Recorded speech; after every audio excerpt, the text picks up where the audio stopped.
സംസ്ഥാനത്ത് അമീബിക് മസ്തിഷ്ക ജ്വരം ആശങ്ക നീങ്ങുന്നില്ല. കഴിഞ്ഞ ദിവസം രോഗം സ്ഥിരീകരിച്ച മലപ്പുറത്തെ 78-കാരന്റെ നില ഗുരുതരം. ചിലർ രോഗമുക്തി നേടുമ്പോഴും രോഗ ഉറവിടം കണ്ടെത്താനാവാത്തത് ആശങ്കയ്ക്കിടയാക്കുകയാണ്. വിശദാംശങ്ങളുമായി റിയാസ് KMR ചേരുന്നു. റിയാസ്, വീണ്ടും അമീബിക് മസ്തിഷ്ക ജ്വരത്തിന്റെ ആശങ്ക നീങ്ങാതെ നിൽക്കുകയാണ്. 78-കാരന്റെ നില ഗുരുതരമാണെന്നാണ് നിലവിൽ വരുന്ന റിപ്പോർട്ടുകൾ. രോഗമുക്തി തേടുമ്പോഴും രോഗ ഉറവിടം കണ്ടെത്താനാവാതെ നിൽക്കുന്നത് വലിയൊരു ആശങ്ക തന്നെയാണ്. എന്തൊക്കെയാണ് വിവരങ്ങൾ? Good morning Arunima. അമീബിക് മസ്തിഷ്ക ജ്വരം ആശങ്ക പടർത്തി സംസ്ഥാനത്ത് വ്യാപിക്കുന്നത് തുടരുകയാണ്. പലരും രോഗമുക്തി നേടുന്നു എന്നത് ഒരു ആശ്വാസകരം തന്നെയാണ്.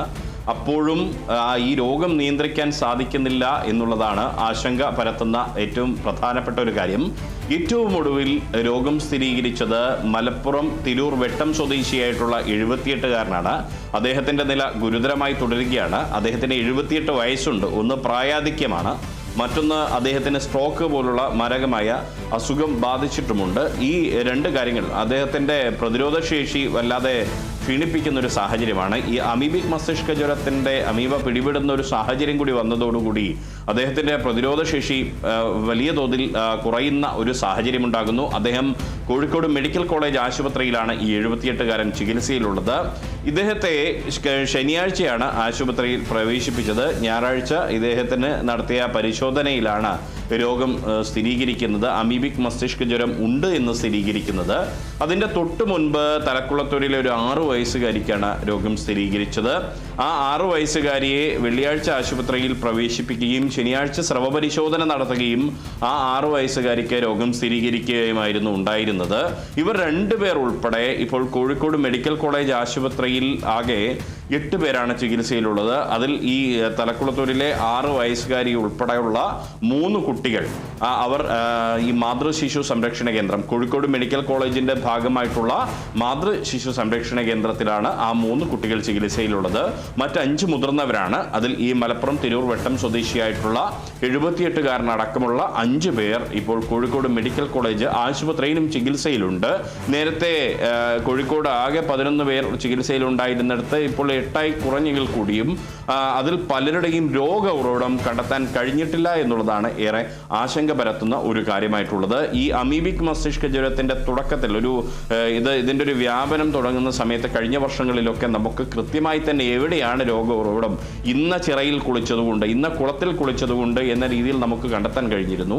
പക്ഷേ ഇപ്പോൾ ഈ രോഗബാധിതർക്ക് പോലും എവിടെ നിന്നാണ് രോഗം പിടിപെട്ടത് എന്ന് തിരിച്ചറിയാനാവാത്ത വിധത്തിലേക്ക് അമീബിക് മസ്തിഷ്ക ജ്വരത്തിന്റെ വ്യാപനം ഉണ്ടായത് വലിയ ആശങ്കയാണ് പരത്തുന്നത്. ഈ 78-കാരൻ എത്രയും പെട്ടെന്ന് ആരോഗ്യം വീണ്ടെടുത്ത് സാധാരണ ജീവിതത്തിലേക്ക് തിരിച്ചു വരട്ടെ എന്ന് മാത്രമാണ് നമുക്ക് പറയാൻ കഴിയുന്നത്. അരുണിമ.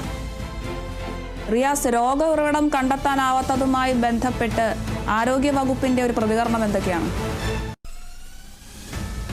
രോഗ ഉറവിടം കണ്ടെത്താനാവാത്ത ഒരു സാഹചര്യമുണ്ടായത് മലീമസമായിട്ടുള്ള ജലസ്രോതസ്സുകളാണ്.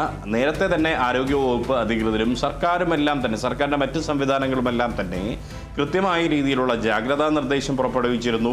ഈ ജലസ്രോതസ്സുകൾ ക്ലോറിനേഷൻ നടത്താനുള്ള നടപടികൾ സർക്കാർ തലത്തിൽ ഒരു പ്രത്യേക ക്യാമ്പയിനായി തന്നെ നടത്തിയിരുന്നു. അതിനപ്പുറത്തേക്ക് വ്യക്തികൾക്ക് കൃത്യമായ രീതിയിൽ ജലസ്രോതസ്സുകൾ ശുചീകരിക്കണമെന്ന നിർദ്ദേശം നൽകിയിരുന്നു. പൊതുകുളങ്ങൾ, കിണറുകൾ, വീട്ടിലുള്ള സാധാരണ നമ്മൾ ഉപയോഗിക്കുന്ന വീട്ടാവശ്യത്തിന് ഉപയോഗിക്കുന്ന കിണറുകൾ, ഒപ്പം തന്നെ വാട്ടർ ടാങ്കുകൾ അടക്കമുള്ള കാര്യങ്ങൾ കൃത്യമായി വൃത്തിയാക്കണമെന്നൊരു നിർദ്ദേശം നൽകിയിരുന്നു.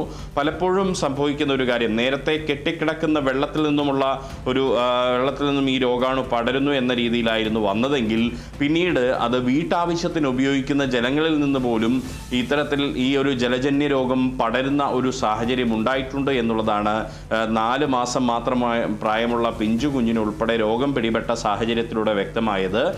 ആ കുഞ്ഞ് മരണപ്പെടുന്ന ഒരു സാഹചര്യമൊക്കെ ഉണ്ടായി. പക്ഷേ ദൗർഭാഗ്യം എന്ന് പറയട്ടെ, അത്തരം കാര്യങ്ങൾ ഉണ്ടാവുന്നു എന്നുള്ളത് ഏറെ ആശങ്ക പരത്തുന്ന ഒരു കാര്യമാണ്. അതുകൊണ്ട് നമ്മുടെ വീട്ടിൽ നമ്മൾ ഉപയോഗിക്കുന്ന കിണറുകൾ പോലും, നമ്മൾ ഉപയോഗിക്കുന്ന വാട്ടർ ടാങ്കുകൾ പോലും കൃത്യമായി ശുചീകരിക്കുകയും ആ വെള്ളം ക്ലോറിനേറ്റ് ചെയ്ത് ഉപയോഗിക്കാനുള്ളൊരു ശ്രദ്ധ നമ്മൾ പുലർത്തുകയും ചെയ്യണം. പിഞ്ചു മക്കളൊക്കെ നമ്മുടെ വീടുകളിലുണ്ടാകും.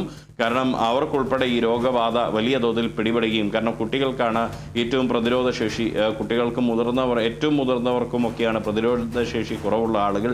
അവരെ സംബന്ധിച്ച് ഈ രോഗം പിടിപെട്ട് കഴിഞ്ഞാൽ അവരുടെ പ്രതിരോധ ശേഷി പെട്ടെന്ന് തന്നെ ക്ഷയിക്കുന്ന ഒരു സാഹചര്യം നമ്മൾ കണ്ടിട്ടുണ്ട്. മാത്രമല്ല, എന്തെങ്കിലും രോഗലക്ഷണം കാണുകയാണെങ്കിൽ ഉടൻ തന്നെ സ്വയം ചികിത്സിക്കാതെ ഡോക്ടറെ കണ്ട് ചികിത്സ തേടുക എന്നുള്ളതാണ്. പനി, ഛർദി, തലവേദന തുടങ്ങിയ ലക്ഷണങ്ങളാണ് ഇതിന് പറയുന്നത്. ആ രോഗലക്ഷണങ്ങൾ കണ്ടു കഴിഞ്ഞാൽ പൊതുവേ നമ്മൾ മലയാളികളുടെ ഒരു സ്വഭാവം, പനി കണ്ടു കഴിഞ്ഞാൽ സ്വയം ചികിത്സിക്കുന്ന ഒരു രീതിയാണ് മലയാളികൾക്കുള്ളത്. അതിന് പകരം നേരെ പോയി ഡോക്ടറെ കണ്ട് എന്താണ് ഈ രോഗകാരണം എന്നുള്ളത് വ്യക്തമാകുന്ന രീതിയിലേക്ക് കാര്യങ്ങൾ പോവുക. മലീമസമായ ജലം, കെട്ടിക്കിടക്കുന്ന ജലം, അതിൽ മുഖം കഴുകുന്നത് പോലും ഒഴിവാക്കുക. പരമാവധി അത്തരം വെള്ളം ഉപയോഗിക്കുന്നത് പൂർണ്ണമായും ഒഴിവാക്കുക. നമ്മൾ സ്വയം ജാഗ്രത പുലർത്തുക. മറ്റ് സംവിധാനങ്ങളൊക്കെ ജാഗ്രത പുലർത്തുന്നതിനപ്പുറം എനിക്ക് രോഗം പിടിപെടരുത് എന്ന ജാഗ്രത എനിക്കുണ്ടാവുക എന്ന ചിന്ത ഓരോ മനുഷ്യർക്കും ഉണ്ടാവുക.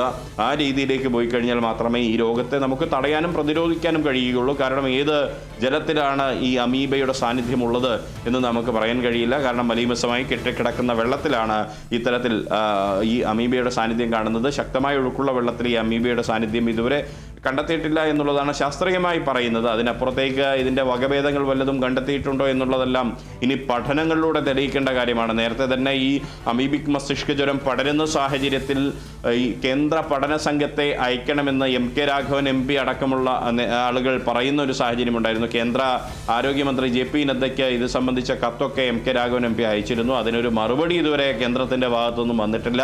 സംസ്ഥാന ആരോഗ്യ വകുപ്പും അത് സംബന്ധിച്ചൊരു നിർദ്ദേശം കേന്ദ്ര സർക്കാരിൻ്റെ മുൻപിലേക്ക് വെച്ചിട്ടില്ല എന്നുള്ളതും ഒരു ദൗർഭാഗ്യകരമായ ഒരു കാര്യമാണ്. അതുകൊണ്ട് കൃത്യമായൊരു ഇടപെടൽ സർക്കാർ സംവിധാനങ്ങളിൽ നിന്നും ഉണ്ടാകണം. അതിലുപരി വ്യക്തിപരമായി നമ്മൾ ഓരോരുത്തരും ജാഗ്രത പുലർത്തേണ്ടതും അനിവാര്യതയാണ്. അരുണിമ.